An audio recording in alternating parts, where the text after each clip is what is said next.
साल 1963 Israel nuclear bomb बनाने के काफ़ी करीब पहुंच चुका था, पर यह बात American president John F Kennedy को काफ़ी खटक रही थी।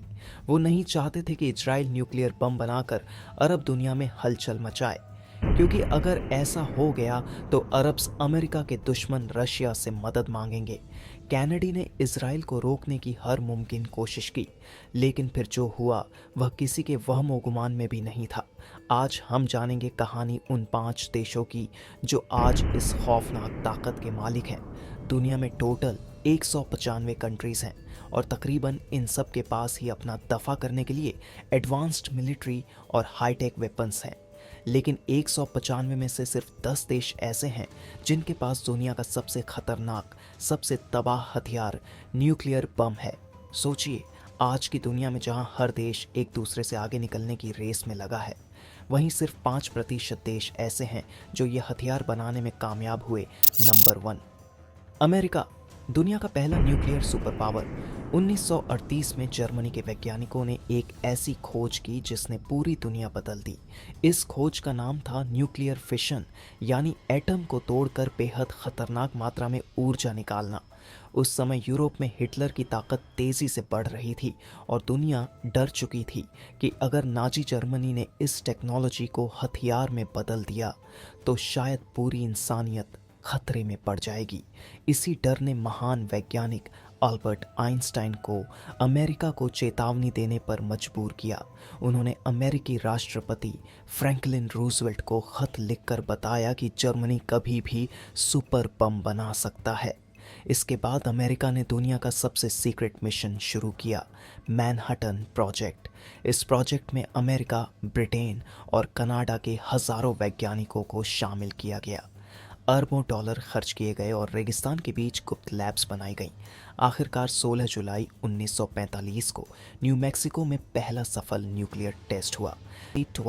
ट्रिनिटी टेस्ट कहा गया, लेकिन असली खौफ तब शुरू हुआ जब अमेरिका ने जापान के हिरोशिमा और नागासाकी पर लिटिल बॉय और फैटमैन नाम के एटम बम गिरा दिए। कुछ ही सेकंड में पूरे शहर तबाह हो गए, लाखों लोग मारे गए और दुनिया ने पहली बार न्यूक्लियर हथियार की असली ताकत देखी। यहीं से शुरू हुई दुनिया की सबसे खतरनाक रेस, न्यूक्लियर हथियारों की रेस। नंबर 2, रूस, सोवियत यूनियन। दूसरे विश्व युद्ध में अमेरिका और सोवियत यूनियन दोनों हिटलर के खिलाफ एक साथ लड़ रहे थे। दुनिया को लगता था कि ये दोनों पक्के दोस्त हैं, लेकिन असलियत इससे बिल्कुल अलग थी। अमेरिका सीक्रेटली न्यूक्लियर हथियार बना रहा था और सोवियत यूनियन को इस बात की भनक लग चुकी थी। जब अमेरिका ने अपने रिसर्च पेपर्स छिपाने शुरू किए, तब सोवियत नेता स्टालिन को शक हो गया कि उनसे कोई बहुत बड़ा राज छुपाया जा रहा है। इसके बाद रूस ने इतिहास की सबसे खतरनाक जासूसी शुरू की। उनके एजेंट्स चुपके से अमेरिका के मैनहट्टन प्रोजेक्ट में घुस गए और न्यूक्लियर बम से जुड़ी जानकारी चोरी करने लगे। लेकिन कहानी में ट्विस्ट तब आया जब अमेरिका को इस जासूसी का पता चल गया। अमेरिकियों ने कुछ सोवियत एजेंट्स को डबल एजेंट बना दिया और रूस तक गलत जानकारी पहुंचानी शुरू कर दी। दोनों देशों के बीच एक खतरनाक दिमागी खेल शुरू हो चुका था। फिर भी सोवियत वैज्ञानिकों ने हार नहीं मानी। उन्होंने चोरी की जानकारी के साथ अपनी रिसर्च भी जारी रखी। आखिरकार 1949 में कजाकिस्तान के रेगिस्तान में सोवियत यूनियन ने अपना पहला सफल न्यूक्लियर टेस्ट RDS से झटक कर लिया। यह खबर अमेरिका के लिए किसी झटके से कम नहीं थी। अब अमेरिका अकेला न्यूक्लियर पावर नहीं रहा था। इसी पल से दुनिया में शुरू हुई कोल्ड वॉर, एक ऐसी लड़ाई जिसमें बंदूकें कम और न्यूक्लियर धमकियां ज़्यादा थीं। नंबर 3, चीन। 1950 के दशक में चीन तेज़ी से उभर रहा था, लेकिन उसके पास न्यूक्लियर हथियार नहीं थे। कोरियन युद्ध के दौरान जब चीनी सेना ने अमेरिकी फौज को पीछे धकेल दिया, तब अमेरिका ने चीन को न्यूक्लियर हमले की धमकी दे डाली। यह धमकी चीन के नेता माओ जेडोंग के लिए बहुत बड़ा झटका थी।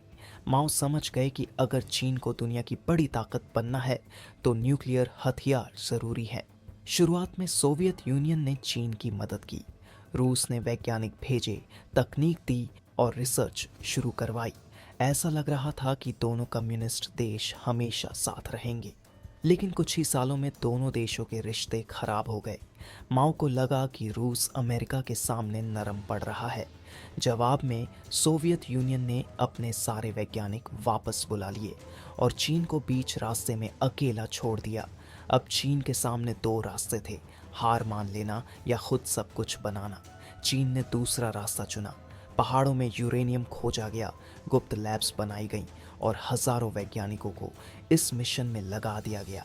आखिरकार 1964 में चीन ने अपना पहला न्यूक्लियर टेस्ट कर दुनिया को चौंका दिया। इस टेस्ट का नाम 596 रखा गया। यह नाम जून 1959 की याद दिलाने के लिए था, वही समय जब रूस ने चीन का साथ छोड़ा था। इस धमाके के साथ दुनिया को एक नया न्यूक्लियर दैत्य मिल चुका था। नंबर 4, भारत ने आज़ादी के बाद न्यूक्लियर टेक्नोलॉजी पर रिसर्च शुरू तो कर दी थी, लेकिन उसका मकसद हथियार बनाना नहीं बल्कि बिजली पैदा करना था। भारतीय वैज्ञानिक होमी भाभा का सपना था कि न्यूक्लियर ऊर्जा से भारत को मजबूत बनाया जाए। लेकिन 1965 में चीन के साथ हुई युद्ध ने भारत की सोच बदल दी। हिमालय में मिली हार ने दिखा दिया कि सिर्फ बड़ी सेना काफ़ी नहीं होती। फिर 1964 में चीन ने अपना न्यूक्लियर टेस्ट कर दिया। अब भारत के सामने बड़ा खतरा खड़ा हो चुका था। भारत ने खुलेआम हथियार बनाने की बात नहीं की। उसने अमेरिका और कनाडा से न्यूक्लियर रिएक्टर लिए और दुनिया को बताया कि वह सिर्फ शांतिपूर्ण न्यूक्लियर रिसर्च कर रहा है। लेकिन पर्दे के पीछे एक सीक्रेट मिशन चल रहा था। 18 मई 1974 को राजस्थान के पोखरण रेगिस्तान में अचानक जोरदार धमाका हुआ। यह भारत का पहला न्यूक्लियर टेस्ट था। स्माइलिंग बुद्धा। भारत ने कहा कि यह सिर्फ पीसफुल न्यूक्लियर एक्सप्लोजन था, लेकिन दुनिया समझ चुकी थी कि भारत अब न्यूक्लियर क्लब में शामिल हो चुका है।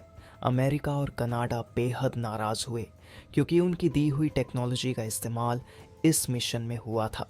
इसके बाद भारत पर कई अंतर्राष्ट्रीय पाबंदियां लगाई गईं, लेकिन भारत पीछे नहीं हटा। आगे चलकर यही प्रोग्राम भारत को दुनिया की बड़ी न्यूक्लियर ताकतों में शामिल करने वाला था। नंबर 5, पाकिस्तान 1971 की भारत पाकिस्तान युद्ध पाकिस्तान के इतिहास का सबसे बड़ा झटका थी। इस युद्ध के बाद पूर्वी पाकिस्तान अलग होकर बांग्लादेश बन गया। पाकिस्तान की सरकार और सेना समझ चुकी थी कि भारत के सामने टिकने के लिए उन्हें कुछ बड़ा करना होगा। फिर 1974 में भारत ने स्माइलिंग बुद्धा न्यूक्लियर टेस्ट कर दिया। यह पाकिस्तान के लिए खतरे की घंटी थी। इसके बाद पाकिस्तान ने हर हाल में न्यूक्लियर हथियार बनाने का फैसला किया। इस मिशन के सबसे अहम व्यक्ति थे डॉक्टर अब्दुल कदीर खान। उन्होंने यूरोप की एक न्यूक्लियर फैसिलिटी में काम करते हुए यूरेनियम एनरिचमेंट की तकनीक सीखी। कहा जाता है कि उन्होंने बेहद गोपनीय ब्लूप्रिंट्स हासिल किए और पाकिस्तान लेकर लौट आए। इसके बाद पाकिस्तान ने गुप्त तरीके से अपना न्यूक्लियर प्रोग्राम शुरू किया। चीन ने भी पाकिस्तान की काफ़ी मदद की क्योंकि वह भारत के खिलाफ एक मजबूत साथी चाहता था। आखिरकार मई 1998 में भारत ने पोखरण 2 के तहत 5 न्यूक्लियर टेस्ट की। जवाब में कुछ ही हफ्तों बाद पाकिस्तान ने बलूचिस्तान के चागाई पहाड़ों में अपने धमाके कर दिए। पूरे पहाड़ सफ़ेद धुएं से भर गए और पाकिस्तान आधिकारिक तौर पर न्यूक्लियर पावर बन गया। इसके बाद पाकिस्तान पर आरोप लगे कि उसने दूसरे देशों को भी न्यूक्लियर तकनीक दी। लेकिन एक बात साफ थी, दक्षिण एशिया अब पूरी तरह न्यूक्लियर युग में प्रवेश कर चुका था।